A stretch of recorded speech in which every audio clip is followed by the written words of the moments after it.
नमस्कार, स्वागत है आपका हमारी खास पेशकश में। मैं हूं विवेक मित्तल। और इलेक्शन रिजल्ट्स आने के बाद सभी के मन में एक ही सवाल उठ रहा है कि जो भी शेयर उनके पोर्टफोलियो में है या जो वो लेना चाहते हैं, क्या वो सही सेक्टर से है या वो नहीं है।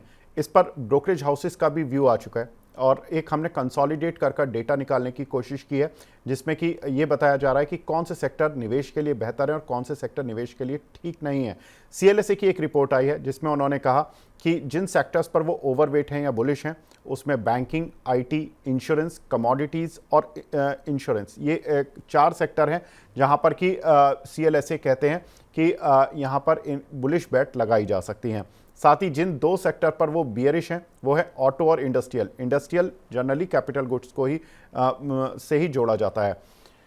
अगली जो राय आई है वो है HDFC सिक्योरिटीज़ की, वो भी फाइनेंशियल्स पर ही पॉजिटिव है, लेकिन बियरिश जो उन्होंने बताया वो बड़ा इंटरेस्टिंग है। PSUs, जितने भी हमारे पास सवाल आते हैं, भले ही वो SJVN हो, NTPC हो, इरिडा हो, बहुत सारे सवाल आते हैं, तो यहाँ पर उनका बियरिश व्यू आ चुका है HDFC सिक्योरिटीज़ का। उनको लगता है कि जो एक ओवर वैल्यूएशन है या जो एक हाइप था वो थोड़ा सा कम होगा। इंडस्ट्रियल पे भी उनका यही राय है कि यहाँ पर बियरिश रहना चाहिए। प्रभुदास लीलाधर की रिसर्च रिपोर्ट भी यही कहती है कि बैंक्स, हेल्थ केयर, FMCG और ऑटो पर आप पॉजिटिव रह सकते हैं, लेकिन PSUs, डिफेंस और कैपिटल गुड्स, यहाँ से आप दूर रहें तो ज़्यादा बेहतर होगा। आनंद राठी की रिपोर्ट क्या कहती है?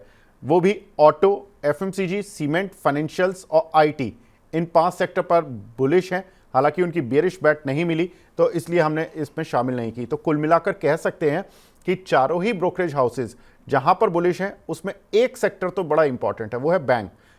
CLSA बैंक्स पर बुलिश हैं, साथ ही HDFC सिक्योरिटीज़ और आनंद राठी, ये सभी फाइनेंशियल सेक्टर पर बुलिश हैं। तो कुल मिलाकर कह सकते हैं कि बैंकिंग और FMCG ये लगभग एक कॉमन आ रहा है, जहां पर कि सभी ब्रोकरेज हाउसेज ज़्यादातर बुलिश हैं, और जो वहां पर बियरिश हैं उसमें कैपिटल गुड्स या इंडस्ट्रियल सेक्टर कह सकते हैं, और साथ ही PSU स्पेस कह सकते हैं जहां पर कि ब्रोकरेज हाउसेज बियरिश हैं। तो ये एक हमने समझाने की कोशिश की है कि जहां पर कि ब्रोकरेज हाउसेज या रिसर्च हाउसेज अपनी बेट लगा रहे हैं और जहां पर इलेक्शन रिजल्ट्स के बाद सतर्क रहने की भी राय दे रहे हैं। तो फिलहाल इस खास पेशकश को यहीं पर विराम देते हैं। नमस्कार।